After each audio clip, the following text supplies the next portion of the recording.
Well, good evening, everyone, and welcome. Welcome. My name is Brooke Rollins, and what a joy to have you all here. Lots of friendly and fun and family in this room tonight. This event has been a bit of a long time coming. I know a lot of you were with us last year at our National Security Summit, and we are just so grateful. Listen, it's been 3 years almost to the day since the America First Policy Institute was launched. In many ways, it was in an interesting time for our country. And a lot of people asked whether the America First movement would continue. Would it move forward? And was that even an option? But I think everyone in this room and everyone at AFPI, we now have almost 200 staffers. Our C4 America First works. And with all of you who've been along with us for the ride, we're just so incredibly grateful. So thank you for joining us tonight. In the lead up to the 2016 election, the faculty lounges of the Ivy League universities, they're busy today too, aren't they? And the self-proclaimed national security experts that saturate the mainstream news outlets warned of the imminent danger to America that would follow should Donald J. Trump be elected president. Those predictions fell flat, of course, but not lost on the minds of the American people was this very sort of thinking which led to much of the foreign policy of the prior 2 decades. Though only 4 years, with more to come, an America First approach to national security was instituted, and Americans, some of whom had only known a nation at war, experienced an America that did not seek out new conflict nor retreat from challenges when tested. These new policies ushered in the strongest economy in half a decade, as well as energy independence for the first time in nearly 70 years. And reinvesting in the American military, as well as the Border Patrol, adhered to peace through strength mantra that secured American victory in the Cold War.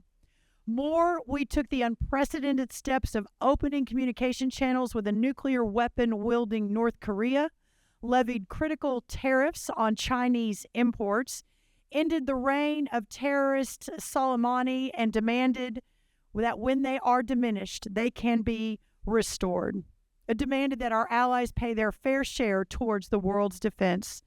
The wounded footing on which America now stands in 2024 is the direct result of an administration that has capitulated to a far-left movement and, in turn, the regimes that represent the gravest threats to world peace. But here's what we know. The sources of American strength still exist. Our inheritance of liberty, our geography, our industry, and surpassingly our people. When they are diminished, they can be restored. We are not finished as a nation, nor as a global power after a mere 2.5 centuries.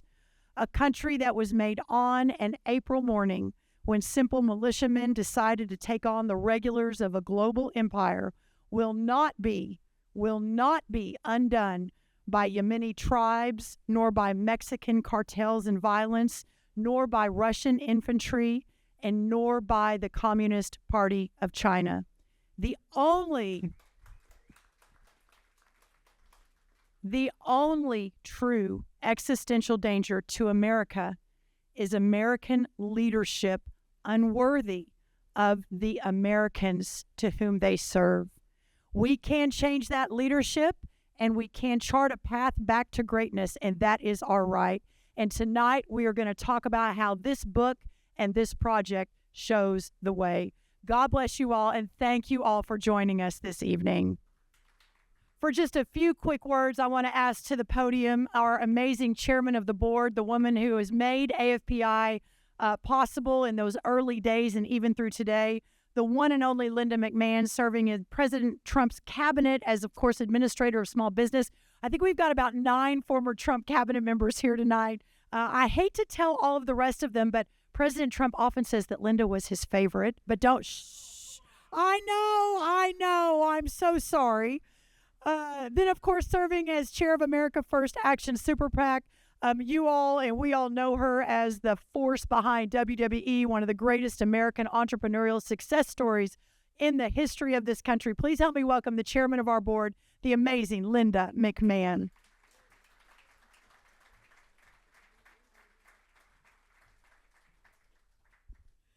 Thank you so much, Brooke, and thank you so much for your very eloquent opening remarks. And I'm only just going to take a minute to reiterate Brooke's welcome to all of you, and thank you so much for coming and being supportive for the efforts for AFPI. I don't think anyone sitting in this room could doubt the precipice that our country is in today and that our world is in today. I mean, one of the first things that happened when Joe Biden took office was the withdrawal of Afghanistan. I don't think any of us will ever forget some of those images that happened. And now as we look today at what is happening in Israel, what took place on October 7th, what is going on our universities' campuses today, and that just is not sprung up.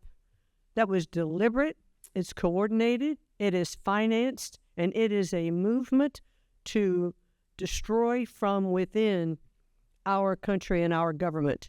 And we will not let that happen. And that's why I think this book that our esteemed authors, primarily General Kellogg and Fred Fleitz and others, other cabinet members that you'll hear from who contributed to this book, this is so important and will give you such a great overview of what has happened, what can happen.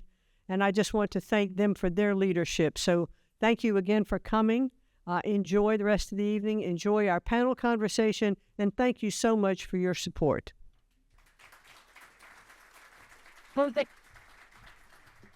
All right, y'all, now we're getting to the fun part. Please help me welcome to the stage our Vice Chair, Fred Fleitz.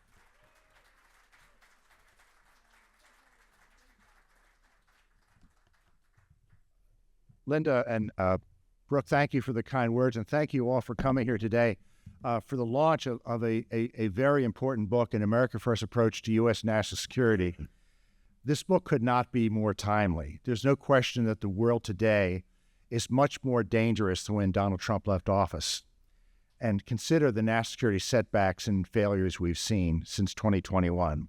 The disastrous U.S. withdrawal from Afghanistan, Russia's invasion of Ukraine, a surge in North Korean missile tests, the deterioration of U.S. relations with China and threats against Taiwan, the development of a new anti-Western axis of China, Russia, Iran, North Korea, a significant increase of instability in the Middle East, which includes not just the barbarous Hamas attack on Israel of October 7th, but Iran actually firing missiles from Iranian soil against Israel.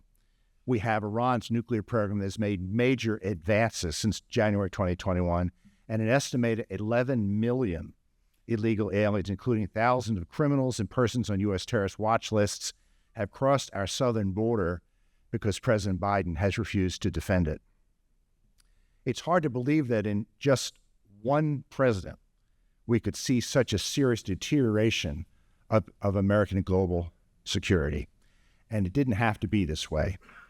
We've witnessed this profound deterioration in international security, not just because of the Biden administration's incompetence, but because it went against a strategy that was being used by the Trump administration to keep us safe and free. This strategy brought our country a period of peace. For the first time in 20 years, the U.S. did not enter a new war abroad.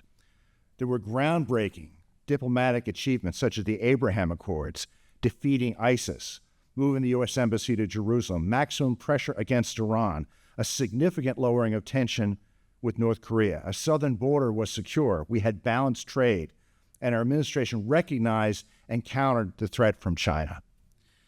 The purpose of this book is to discuss this strategy, the America First approach to U.S. national security, to define it, to explain how it works, and why it is crucial that our country return to these policies. A primary requirement of this approach is competent and decisive presidential leadership. A president who exercises strong leadership, names exemplary national security officials, and implements a coherent and effective foreign policy that puts the American people first when making policies to protect our country from foreign threats and protecting American interests abroad. The America First approach also requires a strong military, the prudent use of military force, and keeping our troops out of new and unnecessary wars. It means working in alliances and with partners to promote regional security, but also requiring alliance members and allies to carry their full weight in defending security in their regions. Now, in our time here at AFPI, General Kellogg and I have put a lot of time into defending the America First approach to national security because many critics like to say it's isolationism or America alone. But if you look at the robust foreign policy of President Trump and his diplomatic engagements around the world, you just know that isn't true. So this book builds on the work that General Kellogg and I have done at AFPI, using the analysis of 15 leading national security experts who explain in detail how the America First approach to national security works and how it succeeded in putting American interests around the world ahead concerning energy security, free and fair trade, and homeland security. It's our hope that this book will serve as an intellectual framework for America First national security strategies for many future administrations, for many years in the future, to keep our nation safe and free. I now like to recognize the authors of this book. Not everyone will be on a panel this evening, but they've all worked very hard and put out some exceptional work. So I'm going to read the names of these authors, and if you could either stand or if you're out in the corridor, if you could come in and let everyone see you. General Keith Kellogg.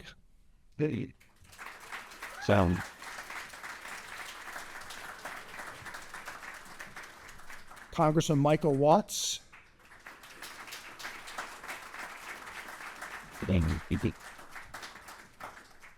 Acting Secretary Chad Wolf.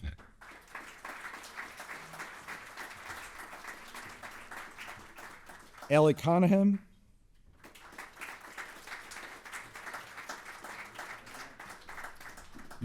Okay. You don't have to cut off. Not in the city. Okay. We're going to have two panels because we have so many authors. Steve Yates.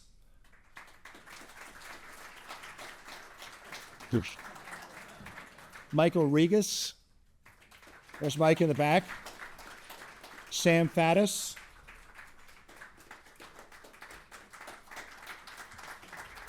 Doug Hulsher. There's Doug in the back. Sam Buchan. Where is Sam? Sam is over here. Robert Law is not with us today. Adam Savitt. Adam's in the back.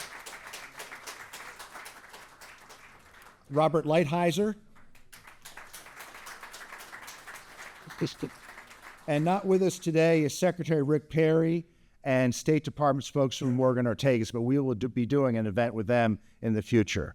Now, we're going to have two short panels, but before we do, I want to thank members of the AFPI Ambassadors Initiative. These are former U.S. ambassadors who have been helping our organization, giving their expertise for our analysis, and a number of them volunteered their time to do peer reviews of the manuscript. So I want to thank Callista Gingrich, Jim Gilmore, Ron Johnson, Pete Hoekstra, Kay Bailey Hutchinson, Steve King, Christopher Landau, and Adrian Zuckerman for the time they put into this. And I also like to thank the many other patriots who volunteered their time for this important book. I have forgotten to recognize Secretary Robert Wilkie. I'm so sorry.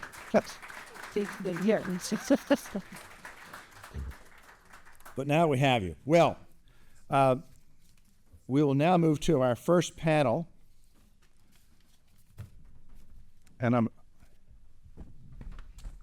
afraid we're in lightning round mode because of the time issue here. But General Kellogg, I'd like to start with you. You drafted the first chapter, which defines the America First approach to U.S. national security. And in developing this chapter, you drew on your work developing these policies and your time in the Oval Office when President Trump made many crucial national security decisions. Could you talk about this approach based on your experiences in the White House? Yeah, thanks for trade you. Thanks, Fred. I do. Before I start, I want to thank some of the ambassadors we have here, too, from Poland, Ukraine, Sweden, Lithuania, Hungary, and Slovakia. Thanks for being here. You're going to be pretty good friends as well.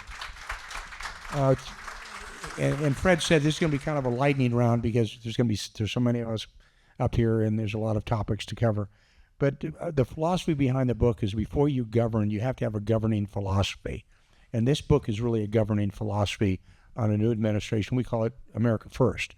And it's a transactional philosophy. And what I mean by that, it's not an isolationist policy. A lot of people have said that America First is isolationist. No, it's not. I mean, if you believe it's isolationism, then what you need to do is pick up the phone and call al-Baghdadi, you call Soleimani, you call up Assad, and you ask them, how'd you like those missiles we had coming into Syria? It's basically, it's important for America. And it's basically based on we the people, the three blazing words you see on the top of our Constitution. And it's transactional, meaning if it's good for America, once it's good for America, for our citizens, then it's good for the rest of the world. And I'll close with this quickly, is where this really comes from is we looked very hard early on the administration. There was a gentleman by the name of Paul Kennedy who wrote a wonderful book called The Rise and Fall of Great Nations, the Great Powers, from 1500. And what we found was if you have, he called it imperial, but if you have strategic overreach, if you spend all of your money overseas before you take care of yourselves, if you fix the potholes in Paris, France, instead of fixing the potholes in Newark, New Jersey, your nation will fall. And that isn't the intent, is to make sure it's good for America. And if it's good for America, then it'll be good for the world and we'll fall in. But again, I think I'm going to pound the foot. It's not isolationism. It's just transactional, based first on our citizens. Thank you, General. Congressman Waltz, we're so happy you're here today. I know how difficult it is for you with your schedule to do events like this. And you wrote an extraordinary chapter, and I know how difficult it was with all the work that you're doing, but you have to read Congressman Waltz's chapter entitled America First and the Use of U.S. Military Force. So, sir, I want to ask you something you said in this chapter. You said, weakness is contagious. Weakness invites aggression by our rivals, and that aggression raises significantly the cost of defending our vital national interests. Could you talk about what you meant by this statement and how it should guide the military policies of a new America First administration? Yeah, thanks. Thanks so much for putting this together, Fred and Brooke and the entire team. I do think, as the General said, it is incredibly important to get some first principles out there. And I can tell you, being on the ballot every other year, if you don't define yourself, the other side will certainly define you. And we see that in the mainstream media day in and day out. What did I mean by that? Well, deterrence is maintained by two things. One, capability, and two, political will. And you can have the most capable military in the world with all of the most modern equipment, stealth, drones, autonomy, what have you. But if your adversaries do not believe you have strength in the White House, that you do not have strength in the commander-in-chief, and you not have the political will to use it effectively, then we'll see what we see right now, which is deterrence crumbling literally on every front all around the world, because right now this administration and this president has a new word for appeasement, which is de-escalation. And we saw that in the run-up to Ukraine. We saw that with the withdrawal from Afghanistan. We see it day in and day out in the dealings with Iran, that if we are only kind enough, if we're nice enough, if we just extend another concession, it's like the kid on the schoolyard that's getting picked on by the big mean bully and says, can I just give you a little more lunch money and you'll leave me alone? Well, hell no. Someone who has sat across from Al-Qaeda, the Taliban, the Russians, and all of these bastards, they smell weakness, and they smell opportunity. And my fear, make everyone want to drink even more tonight, is they're only going to accelerate over the next 6 months. The other piece is capability.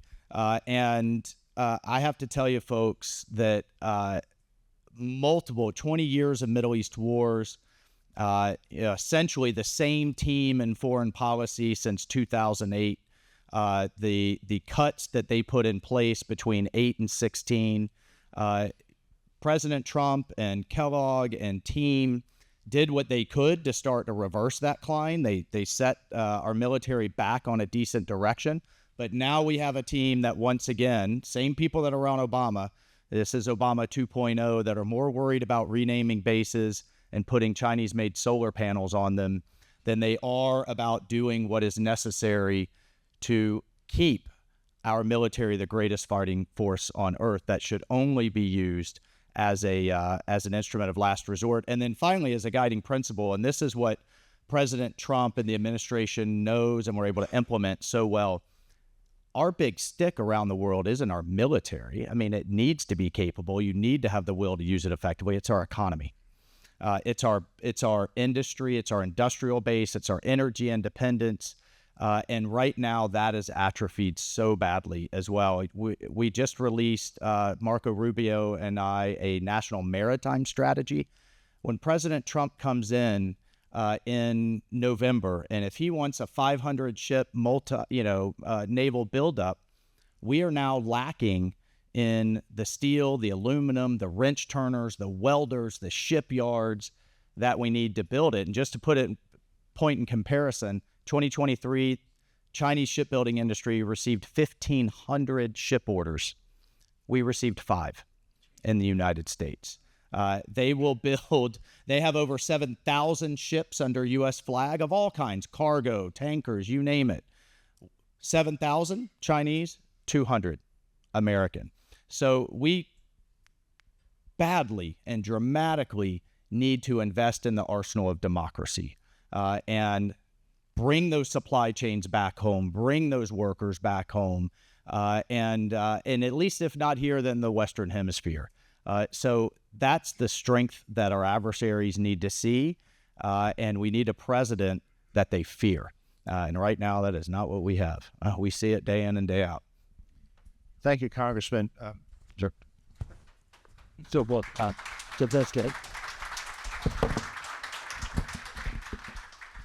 So we have 2 military chapters that look at the threat to our military and why the military and fixing it is a priority for an America First approach to U.S. national security. So I want to turn next to Secretary Wilkie, who wrote an extraordinary chapter in which he provided a sobering analysis of the state of the U.S. military and gross mismanagement of our armed forces by the Biden administration.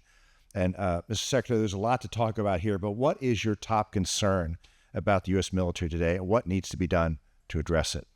Well, what needs to be done to address it is to recognize that the United States Armed Forces are the shield of this republic. Without them, nothing happens. I often talk about something General Powell told us many years ago, that a platoon of 82nd Airborne paratroopers has done more for world peace than all the UN agencies, celebrity telethons, and songs coming out of Hollywood and New York do combined. And I'll answer that question, but first with an anecdote. I had the privilege to grow up where General Kellogg served, Fort Bragg, not Fort Liberty, Fort Bragg.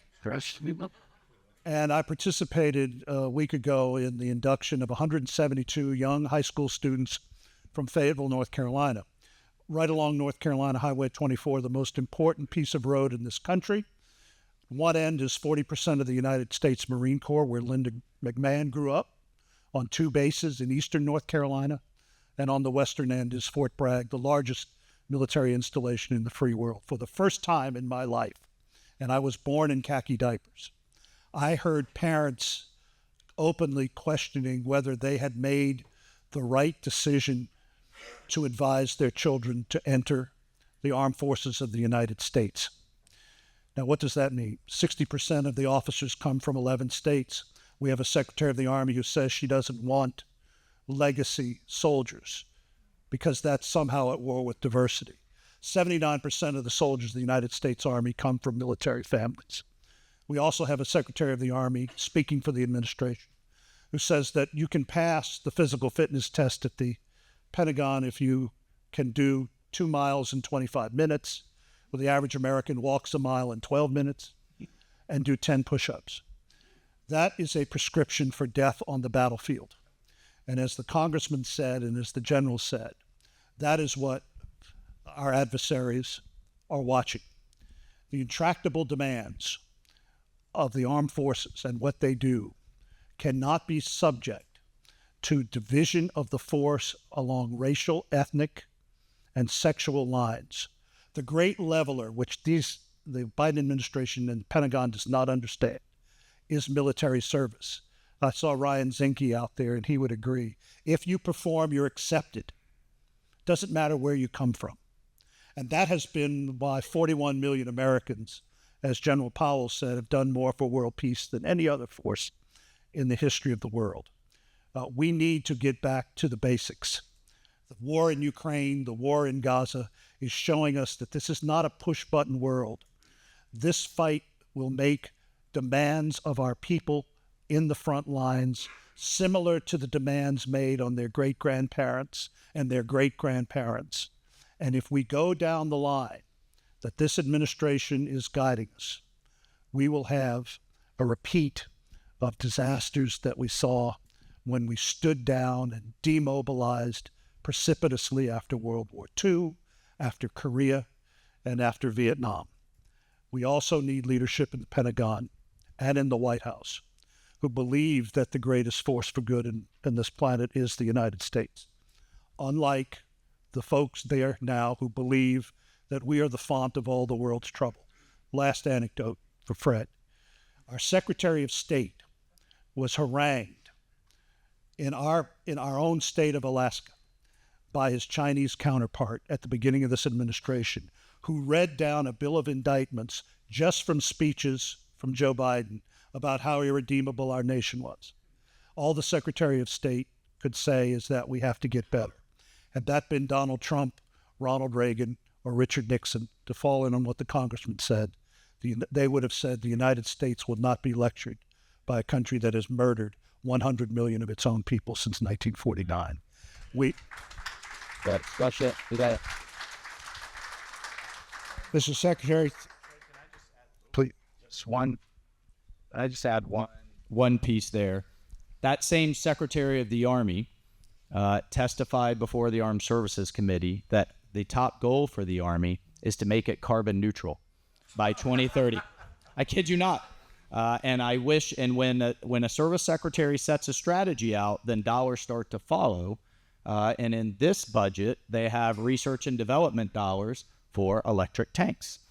So no charging stations around the world that I know of, but it's very serious. And once those who have served in the Pentagon, once these balls get rolling, they become too big to disassemble. And literally, folks, we're out of time and money. The interest on our debt is now larger than our defense budget. And Abrams tanks are running on Chinese batteries, by the way. Yeah, right. So that's what we're dealing with. Well, Robert, thank you so much. I wish we had more time. You really wrote an incredible chapter on the state of our military. Please, everyone, read it carefully. Secretary Wolf, defending our homeland security is a very high priority of the America First approach to U.S. national security. And there's a lot to talk about here, but could you briefly talk about the threat to our national security by America's unsecure southern border and a few top priority America First solutions to secure it? Yeah, well, thanks for being here today. It's great to be on a panel with these folks. And I think one of the great things about serving in the Trump administration and for President Trump is he really elevated homeland security as a national security issue. I think heretofore, if you talked about national security, you automatically thought about foreign policy, right? And you automatically thought about things that are happening overseas, what we've all talked about and continue to talk about. But what President Trump, and I think that America First approach does, is how are we protecting the homeland and how are the threats overseas manifesting themselves here in the States? And so I think it's very important making sure that you know who is coming into the country and for why, and stopping individuals that pose any type of threat. So obviously, we've got a out-of-control crisis along our southern border. It's been raging for over 3 years. I don't think it's a stretch to say that it'll probably rage for another year until we have new leadership. The congressman talked about political will. It's also leadership. You need leadership in the White House. You need a chief executive that sets the tone, and others follow that tone Certainly we did that in the Trump administration on how do you secure that border? How do you bring some consequences to people who knowingly break your law? How do you hold them accountable? And where is the deterrence? And we don't have any of that today. Instead, every single day you have somewhere between 6,000 and 8,000 people cross that border for 3 years straight, 6,000 to 8,000 people. You have over 360 known or suspected terrorists, individuals that are on known U.S. watch lists that continue to flood across that border. You compare that with 16 in the entire 4 years of the Trump administration. I think that tells you something. That tells you that our adversaries are paying attention to what occurs on that southern border and on our borders in general, and they see an opportunity. And anytime you see an opportunity, you're going to take advantage of that opportunity. And that's why you're seeing more and more individuals. That's why the flow has not stopped. That's why you see more individuals from other parts of the world today than we have ever seen show up at that border, over 140 different nationalities. It used to be 2/3 of folks were from Mexico or Central America. It's now flipped. 2/3 of people showing up at that border are from every other country in the world except Mexico and Central America. And so I think it tells you we've got a lot of different threats, right? We have the fall of Afghanistan and Kabul. And what happens to those folks on that battlefield? We don't have any insight to what they're doing, where they're going. But what we do know is we have a very porous and open border. And what are the threats that we face there? So it's we wrote about it in the chapter. I talk about it a lot. But there's a lot of things that we could be doing today to secure that border. And President Biden and this administration, without Congress, you guys do great, but without Congress doing anything, they have the ability to bring this crisis to a close with not even a strike of a pen. It doesn't even require an executive order, just using their authority, and they could probably bring this to a close within 30 to 60 days. They've chosen not to do it. They're held captive to the left wing of their party, who wants this, who likes this. They're very proud about it. They just actually issued a press release, and I'll end on this. We talk a lot about the parole of individuals coming into the country. They've paroled over 400, 500,000, depending on how you count it. They issued a press release today saying they're very proud about that. And they issued, talking about the next 40 to 50,000 people that they paroled in last month. So this is a strategy. This is not by happenstance. They didn't, just walk into this. This is what they have designed to do. And it's not just the border, although we talk a lot about that in the book. It's also about the other threats that we're facing and how it manifests itself here in the homeland. Sorry, I'll end with this. 9/11 taught us one thing, which is to take the fight to our adversaries, right? Keep them on their toes, keep them guessing, whether it's through policies, whether it's through kinetic action, whatever it might be. And we have given up that over the last 3 years. And there will be some type of incident here in the homeland. I can't tell you when or where, but the number of threats that we are facing and that are coming to the United States, it's only a matter of time. Thank you, Chad. Congressman, I know you're short of time. Before we wrap this panel up, I thought I'd give you another minute or two if there's anything you'd like to add or comment on any of the other panelists. We're just so honored that you joined us here today. Well, thank you. And I'm the only member of the House that tortures myself on the Intelligence Committee, the Armed Services Committee, and the Foreign Affairs Committee. So I am seeing across all of these threats. I think the existential question for the next Trump administration is how do we rebuild our industrial base, deal with China, deal with Russia, deal with Iran, deal with North Korea, the resurgent global terrorism with that $35 trillion in debt and counting. And we have to start having our Pentagon dollars perform like private equity and venture capital dollars rather than federal workforce dollars, number one. Number two, Chad was absolutely right. The White House sets the tone. The Pentagon leadership sets the tone. And Secretary Wilkie, I couldn't agree with you more that I want our soldiers, airmen, Marines, Guardians worried about putting bombs and bullets on foreheads, period. That's it. And black, white, brown. I was never on a helicopter in the middle of the night counting how many Hispanics or African Americans I had in my special forces team. We're just all Americans, and we're there to accomplish a mission for America. Period. But I got to tell you, the current Secretary of the Air Force has a quota against the number of white male pilots that they have. They have a quota. They call it a goal, but it is an illegal quota across the board for every demographic. And so this descent into DEI is very real. In Congress, we have banned critical race theory. We have banned any new hires of DEI hires. We've capped the amount the current ones can get paid. But Fred, nobody told me when you go through everything it takes to get to herd the cats, to get a bill passed through Congress, then you fight through the Senate, get the president to sign it, and then have an entire administration that just ignores the law.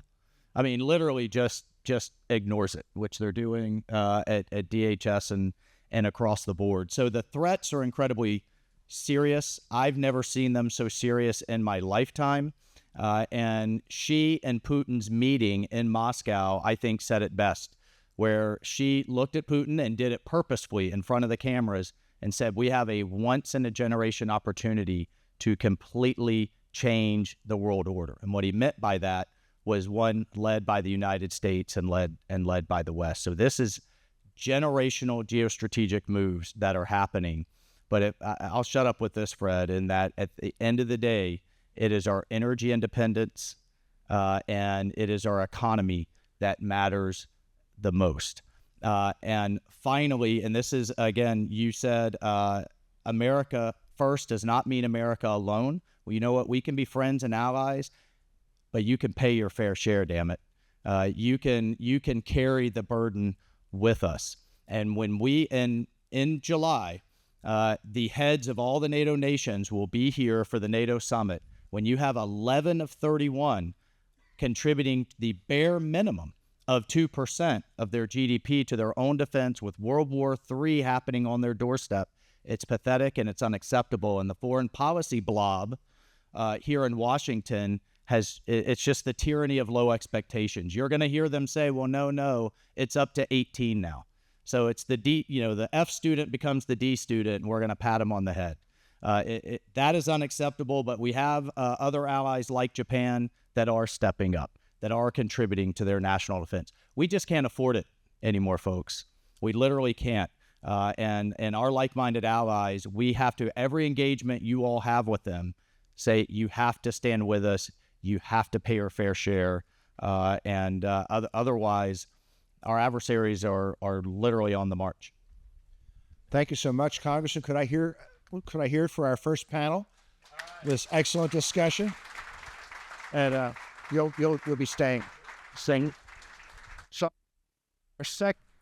I'm going to call up our second panel: Steve Yates, Ellie Conahan, Sam Faddis.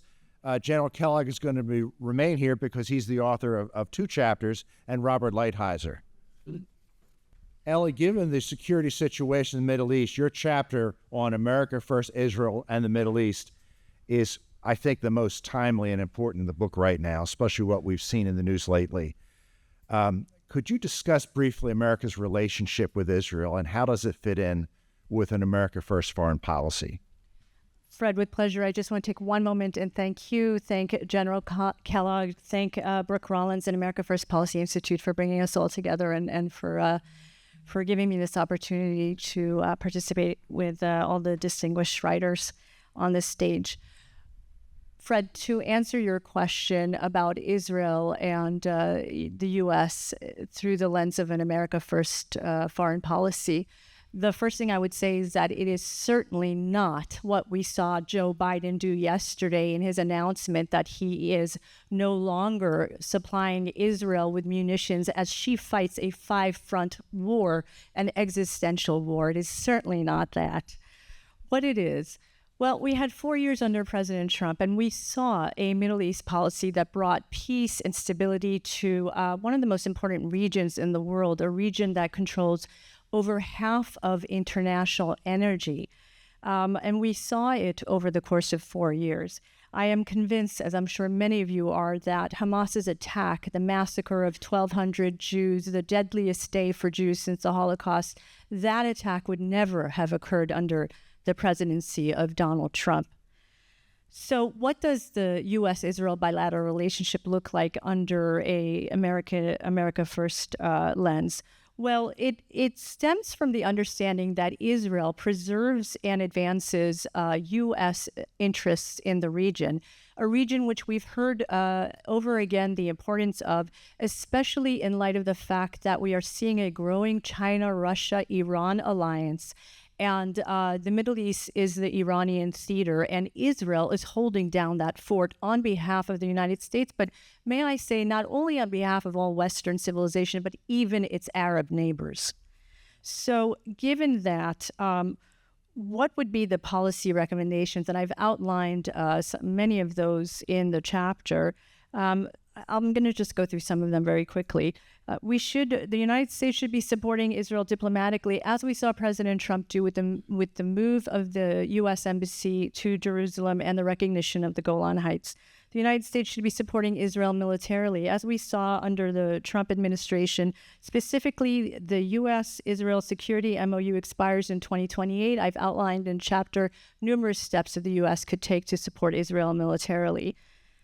The U.S. should be supporting Israel in its quest to achieve peace with its Palestinian neighbors, specifically the Israeli understanding that they need to see a demilitarization of Gaza and that we need to see a full denazification of Palestinian society before we can see Palestinians ready to live side by side with their Jewish Israeli neighbors. And of course, we cannot talk about the Middle East without acknowledging the threat of the Islamic Republic of Iran, another tremendous foreign policy win of the Trump administration, where we saw the maximum pressure campaign, a historic sanctions campaign, left the Islamic Republic with only $4 billion in foreign currency reserves at the end of President Trump's tenure. So we need to go back to all these policies that work. But when it comes to the Islamic Republic of Iran, I posit in the book that we should be looking at a maximum pressure campaign along with maximum support for the Iranian people in their quest for freedom. And ultimately, we need a U.S. president who is going to restore the notion of American strength and American deterrence, and really a president whose willingness to use the military force as necessary, as we saw under the leadership of President Trump. Thank you. Thank you so much. I want to change gears a little bit here and ask a question about intelligence. Sam Faddis is a former senior CIA operations officer, and he wrote a provocative chapter on why the America First approach to U.S. national security requires fixing America's intelligence community. So, Sam, there are many, many problems in the intelligence community, as you and I know, but if you were to name the three most serious problems today, what would they be, and how would you recommend fixing them? Well, the first problem that has been around for some time is bureaucratization, right? The intelligence community should be flat, flexible, nimble, characterized by creativity, imagination, daring when necessary. We've created an edifice that's sort of like the Social Security Administration that is supposed to go out and conduct spying. So we have endless layers of middle management, endless layers of review, a focus on process and paperwork and PowerPoint, and we pump resources into this that no one else on earth does, and we get precious little out. So that problem has been growing for decades. Since the Obama administration, at least, we have had a significant problem with politicization. I mean, the IC should not come within 10 miles of American domestic politics. And yet in 2016, we have the IC up to its eyeballs in peddling the absurd Russiagate fantasy that Vladimir Putin and Donald Trump are conspiring together. When that doesn't work and Trump is elected anyway, that morphs into what is at a minimum an effort by the IC to prevent him from fulfilling his agenda, and at various points actually looks one heck of a lot like we're trying to depose an American president. In the last presidential election, all of a sudden we've got 51 guys and gals who style themselves as former top spies who announce that Hunter Biden's laptop is a creation, again, of the Russians, and there's nothing to see here, without even actually having seen the laptop, There is no factual basis. And the intent of that is obvious, right? The intent of that is to make sure that Joe Biden wins the election. So we have now direct interference, something that for you and I and for our colleagues in the audience would have been anathema, right? A violation of the cardinal rule. We don't do that. We don't engage in that activity here. Even now with Joe Biden in the White House, intelligence that is disseminated in the community that is controlled literally at the top levels of every agency in the IC. So what intelligence is disseminated out of CIA is decided at the 7th floor, and the criteria is that intelligence is consistent with the agenda of this administration. Now, there can't be anything more antithetical to the ethic of analysts. The IC is supposed to tell the truth as best they can discern it, up to the policymakers to decide what to do with it. That has now completely been turned on its head. And finally, the last thing I touch on briefly is what I call the virus of diversity, equity, and inclusion, because now DEI has infected the entire IC as it has the whole government. It is sometimes difficult for many of us to take this seriously because it is so absurd, but in fact it is very serious because, again, to use CIA as an example, if you want to be a chief of station, you want to get promoted, you want onward assignment, one of the very top criteria on which you are evaluated is your commitment to DEI, your acceptance of groupthink. And down, I think, number 7 in terms of priority is tradecraft. In other words, how well you actually do your job as an operations officer is almost irrelevant, but you cannot possibly be considered for command if you haven't you haven't bought into the party line. What do you need to do to fix that? You need to send people, first of all, to these agencies that know the agencies, because otherwise they'll be led around by the nose and not get anything done. And then they have to go there with the full backing of the president to do everything necessary from moment one to fundamentally change that. Again, to use the CIA as an example, I would imagine the very first step would be every person on the 7th floor of that building cleans out their office daily. Thank you so much. I want to note that Sam Faddis also did a peer review of a chapter, and he's been advising our America First Transition Project on the intelligence community. So, Sam, I want to thank you for your help. I want to next turn to one of our cabinet members on the stage, former U.S. Trade Representative Robert Lighthizer. Robert, you start off your chapter, Bad Trade Policy Endangers American National Security, by stating, in the post-Cold War era, foreign policy professionals have largely ignored the importance of balanced trade policy for national security. And you said that U.S. officials have made repeated mistakes of offering concessions to U.S. adversaries in the hope of gaining goodwill and cooperation in security matters. Could you elaborate on that, please? Yeah. First of all, just thing works. I agree with everything you said about the IC, by the way. In the Reagan administration and again in the Trump administration, it was worth exactly 0 to what I did. So the very, I had to put that in there. Sorry. You feel good about my career. Yeah, well,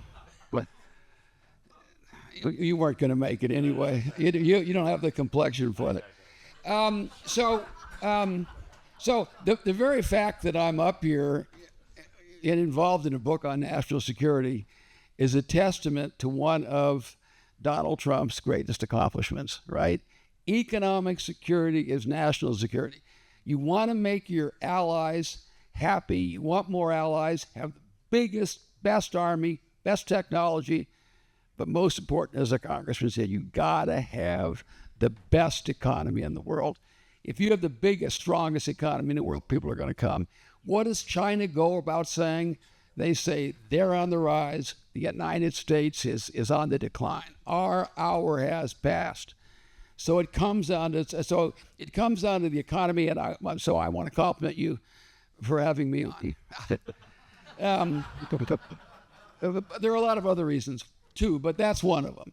So Donald Trump basically said economic policy is national security. If you'd have gone in the past, among the myths that he punctured, one was, if you have trade, you will have peace, right? That has been part of what all the smart people thought forever. And it was always not only wrong, but stupid. Would we have had an American Civil War if that were true? When we before the beginning of the First World War, the trade as a percent of GDP was higher than it was until the mid-1970s. It was like 17%. So trade does not make peace. The second related myth is the one we're talking about, and that is this myth that if we do a deal with a country, and when people say have more trade, what they mean is have a bigger trade deficit. What they mean is shift more of our wealth to this other country. And the notion is that if we do that, they will love us. And it's complete nonsense. I could go through any litany of examples. Countries make decisions for other reasons, not the fact that they have a trade surplus with you. And if I was wrong, I'll give you the primary example. Vietnam, which is communist and clearly an ally of the Chinese, 32% of their GDP, of their entire economy, is shipped to the United States. And do you think they like us better than they like China? You're crazy. But that was the notion that drove diplomats and national security people forever. And that's why we had all these agreements. It was a failed policy. And I think it was very clearly exposed for what it was by President Trump. And now I think the common view, the mainstream view is, yes, that was a mistake. Thank you, sir.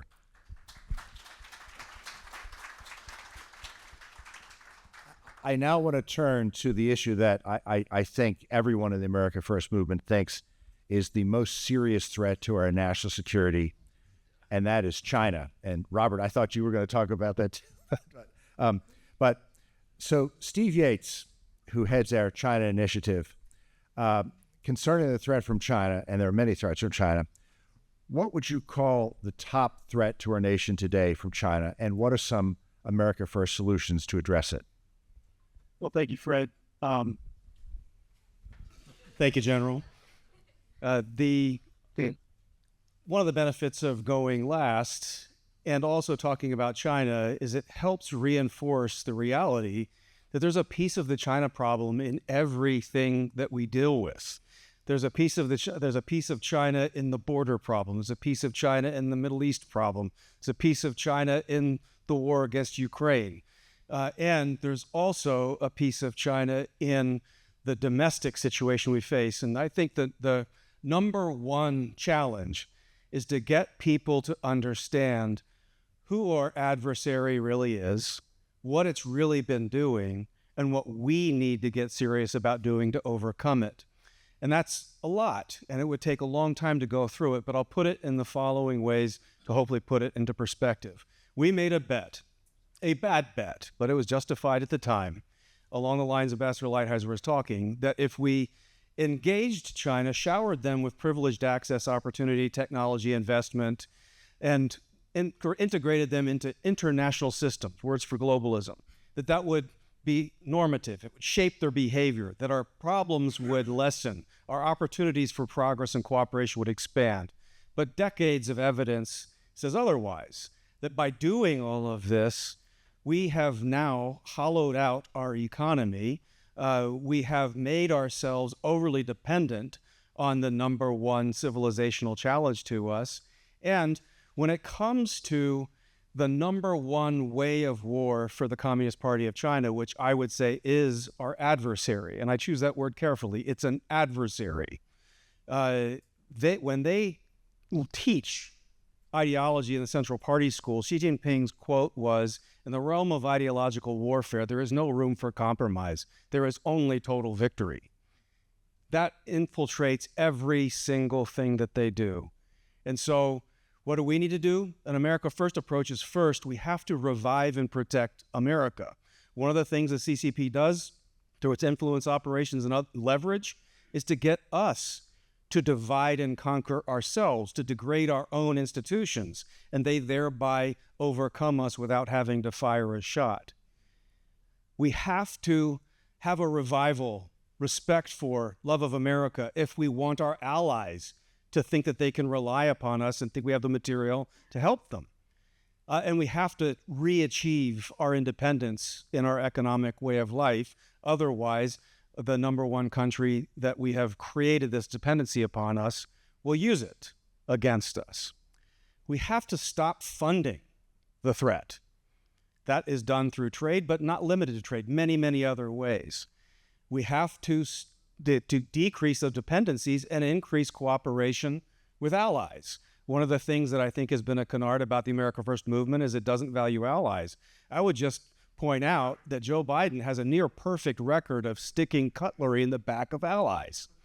And the most recent example, I mean, really, if you are an ally that's been attacked by a terrorist organization and the President of the United States says he might withhold material assistance to you, who in the world in their right mind wants to be your ally and thinks that they can rely upon you? Do you think Japan thinks if it's attacked that it's not going to get a memo from that kind of White House saying, how about you just sue for peace? Do you think Taiwan is going to want to try to defend its interests, which ours are intertwined with? No. So we have to have a rebalancing of our alliances, but we have to make them more independently capable and have stronger collaborative capabilities. But I think all of these are the building blocks that you would have heard the General, Fred, and Chad, all of our team member talk about, from Homeland Security all the way across. These building blocks are the same, but when it comes to China, we have to exercise, I think, extreme energy and extreme priority to really hit on all cylinders,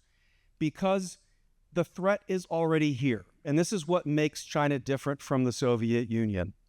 Some people say we're not in a Cold War. If you say things like that, you're going to have a self-fulfilling prophecy.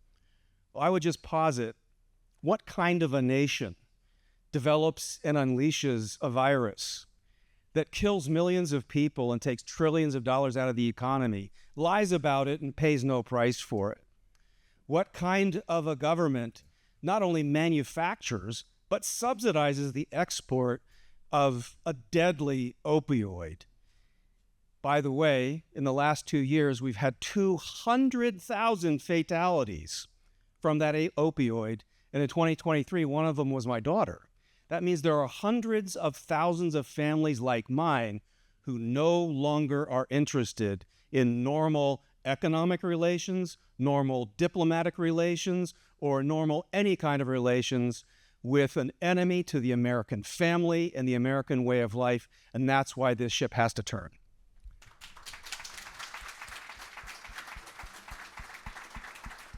You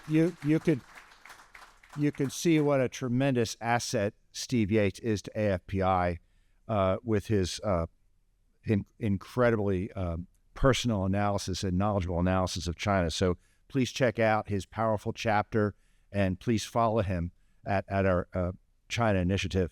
I want to wrap up with a final question from my friend and colleague, General Keith Kellogg. General Kellogg, you and I drafted one of the more difficult chapters in this book on America First, Russia, and Ukraine. So I want to ask you, what are your top recommendations for our current president and a possible future president in January 25 on how our nation should deal with the Ukraine war? So I'm going to solve world hunger in 2 minutes. Okay, we're going to go this way. Look, there's 5 major issues I believe facing the United States: national security. Number 1 is our border. Top priority, have to fix. Number 2 is our military. the decline of our military, and we got some real problems from personal defense and to include the defense industrial base. But then there's three regional areas.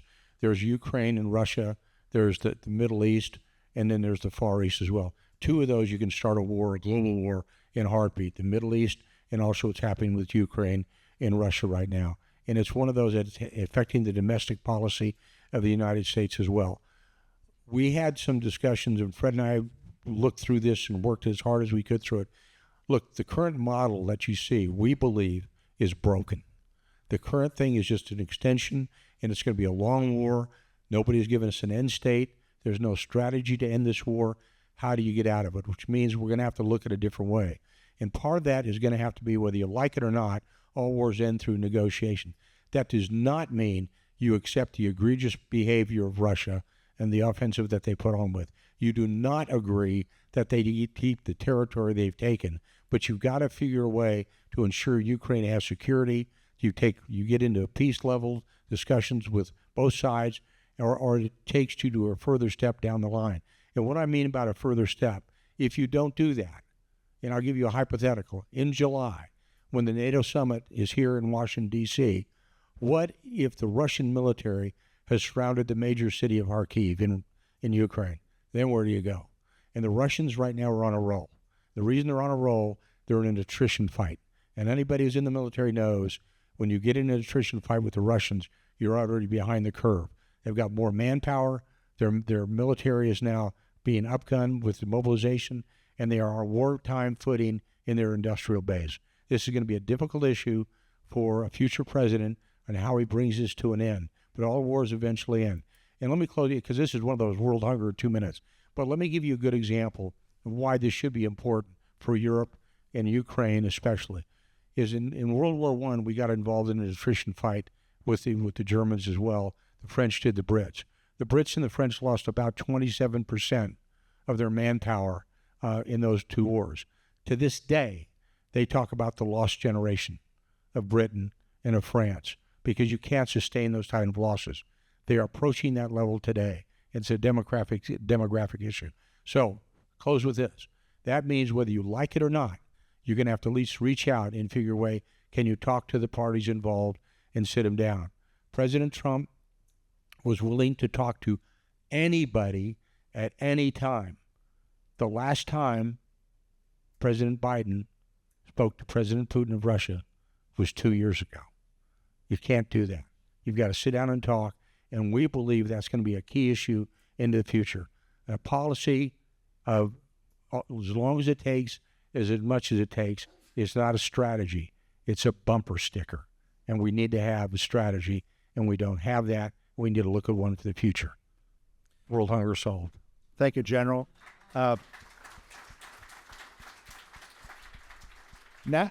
National security involves a wide range of issues, and I'm happy we were able to have 9 of our 12 chapter authors here today. We also have chapters on energy security, alliances, and the importance of sound national security leadership and management to implement an America First foreign policy. So I hope you'll check that out. That's chapter 12. I'd like to thank you all for coming here today. I hope you enjoy this book. We have a new website, AmericaFirstPress.com. If you want to read more about the book, read about the authors, order additional copies, please go to that website. And I'd like to thank you all for coming here tonight. Good evening.